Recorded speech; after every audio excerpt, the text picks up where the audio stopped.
toddobaadyo soo dhaafay ee si weyn Soomaalida Koonfur Afrika u hadlayeen dhibaato nooc cusub ah lagu dhacay ganacsatada danta yar ee Soomaaliyeed kuwaas oo aan awoodi karin in ay iibsadaan gawaarida u gaarka isla markaana isticmaalayay gaadiidka dadweynaha ayaa waxa soo kordhay in Soomaalida lagu baarto gawaaridaasi isla markaana qaarkood ay ku dajiyaan meel cidla ah oo aan laga soo lugeyn karin haddaba arintaasi ayaa waxa ay sababtay in Soomaalida Koonfur Afrika si weyn uga carooto isla markaana gacan ka hadal iyo qalaas iyaguna sameeyaan si loo helo guddi dhexdhexaad ah oo arintaasi soo fargeliya isla markaana la yareeyo dhaca loo geysanayo ganacsatada Soomaaliyeed ee ku dhaqan tuulooyinkaasi ayaa waxa qadka telefoonka ee magaalada Port Elizabeth kula xiriirnay gudoomiyaha Somali Community Saleebaan Macalin Xuseen ayaa weydiinay bal inuu noo sharxo tuulooyinka dhibaatadaasi ay ka taagan tahay si Soomaalida kale ay kaga foojignaadaan marka ay u safrayaan tuulooyinkaasi arrimahaas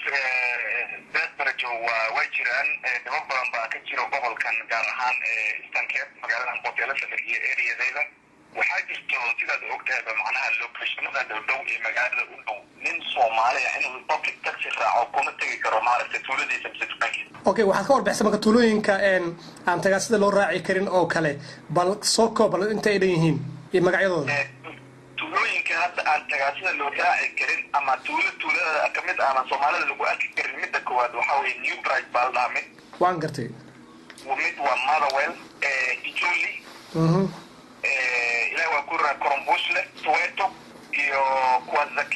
sidoo kale gudoomiyaha Somali Safe Community ee magaalada Captain Yusuf Umar Ahmed ayaa sheegay inay ka hortageen dhibaatada soo korortay isla markaana ugu baaqayo ganacsatada Soomaaliyeed arrimahan soo socda marka in nin taksilaha uu kugu dhaco gaarigiisa dhexdiisa waxaan ku tali lahay inaysan Soomaalidu ay iska waalin ay isdajiyaan waayo qofka ku dhacayo iyo adigaba xuquuq isku mid ayaad ku leedihiin dawladda saas darteed waxaan codsanahay oo Soomaalida rabaa inaan message-kan uga faa'iideysano inay isdajiyaan ay isku dayaan inay xasuus u yeeshaan ninka gaariga wado iyo